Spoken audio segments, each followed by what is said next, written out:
प्यारे बहनों और भाइयों, मेरा नमस्कार स्वीकारो। देखिए, आज हम आपके लिए विषय ला रहे हैं कि विवेक ज्ञान अथवा आत्म साक्षात्कार वाले को क्या भौतिक उन्नति होती है।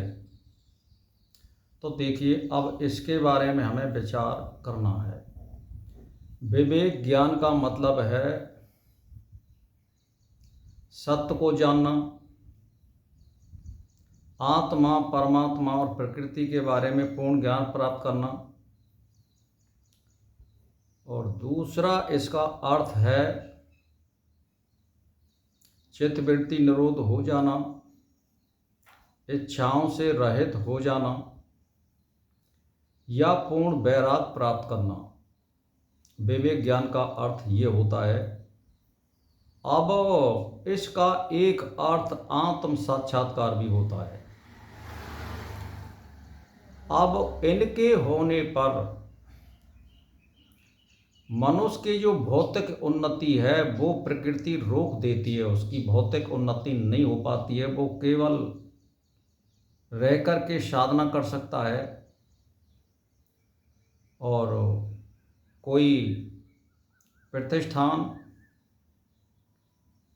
या कोई वैभव या कोई बहुत बड़ा मकान दुकान, प्रकृति उसके संपादन को रोक देती है। जैसे मान के चलिए, आप कहीं नौकरी कर रहे हैं, जब 60 साल हो जाती है तो आपकी पेंशन हो जाती है, तो स्वामी का कार्य आप बंद कर देते हैं, तो मासिक तनख्वाह आना बंद हो जाता है और आपको पेंशन के रूप में गुजारा भत्ता मिलता है। तो ऐसे ही जब आपका पूर्ण विवेक ज्ञान प्राप्त हो गया या आत्म साक्षात्कार हो गया, तो आपके लिए बस खाने पीने का जुगाड़ बैठता रहेगा और साधना करते रहेंगे। ये तो आपको बिना मांगे ही मिलता रहेगा। लेकिन विशेष तौर से विशेष उन्नति, भौतिक संपदा इसमें नहीं मिलती है। तो ये इनकी पहचान है। और रही बात ऐसी जिनको ये चीज़ नहीं प्राप्त होती है, विवेक ज्ञान या आत्म साक्षात्कार नहीं होता है, उनको सत्य का ज्ञान नहीं होता है, तो उनके लिए धन दौलत, गाड़ी, मकान, दुकान, अटर शटर ये मिलते रहते हैं। और असली जो मैंने बात बताई है कि जो यहाँ भीड़ लग रही है वहाँ विवेक ज्ञान नहीं है और आत्म साक्षात्कार नहीं है। भीड़ वहीं होगी जहाँ पर असत्य का प्रचार ज़्यादा होगा, आलंबन होगा। तो ये शास्त्र कभी झूठे नहीं हो सकते हैं। इनमें ये सांख्य दर्शन का वाक्य है जो मैं आपके लिए बता रहा हूँ, तो ये बिल्कुल सत्य है और हमने इसको आजमा करके देख भी लिया है। तो मेरा कहने का मतलब ये हुआ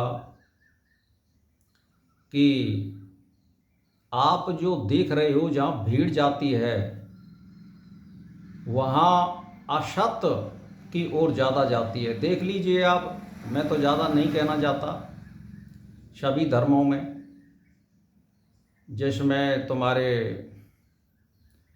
मुसलमान भाइयों के धर्म को देख लीजिए, वहाँ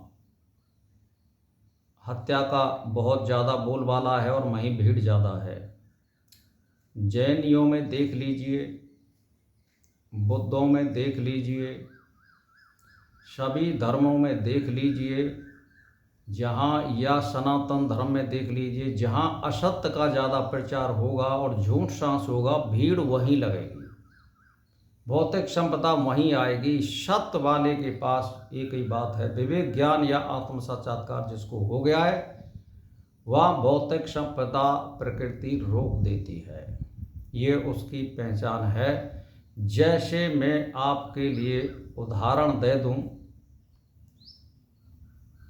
कि इसमें सर्वश्रेष्ठ उदाहरण जो है देवरा बाबा का है। देवरा बाबा को नहीं जानते हो तो आप गूगल को सर्च कर लीजिए, उनका जीवन यापन किस तरह होता था। तो भाई और बहनों, मैं तो एक ही बात कहना चाहता हूँ, सत ग्रंथ पढ़िए, साधु संगत करिए, अच्छे लोगों का संगत करिए और परमात्मा के ध्यान और चिंतन में रहिए। मिलना ना मिलना ये उस ईश्वर के अधीन है, वो करेगा, कैसे करेगा कैसे नहीं करेगा, बस हम तो इतना ही जानते हैं, सत्कर्म कर सकते हैं, असत कर्म से दूर रहिए। तो बस मेरा इसी के साथ नमस्कार स्वीकार।